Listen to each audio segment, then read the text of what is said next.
Nous sommes dans des sociétés où, par exemple, si vous prenez les réseaux sociaux, ce sont des balles masquées formidables. Vous pouvez emprunter de multiples personnalités. Il y a un livre que je voudrais indiquer parce que je le trouvais assez extraordinaire. Il est paru bien après La Fabrique des imposteurs, mais je trouve que sans cela, je l'aurais mis presque au centre, je dirais, de mon travail.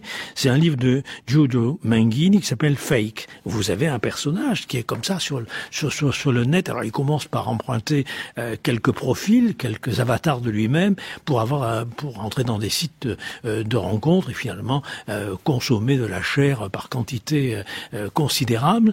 Et puis progressivement, il s'aperçoit à un moment donné, parce que une des personnes à laquelle il tend à s'attacher, ce qui n'est pas le cas de la plupart de ces rencontres, qui sont très éphémères à court terme, si vous voulez, le piste sur le net pour se rendre compte qu'il a d'autres rencontres, c'est-à-dire elle va passer par le fake, donc elle va faire des faux. Et du coup, lui entre dans ce jeu-là et il en devient complètement fou. C'est assez extraordinaire. Il en arrive à la fin, bien sûr, à ne plus savoir dans où il se situe et où il entend les voix même de ses avatars.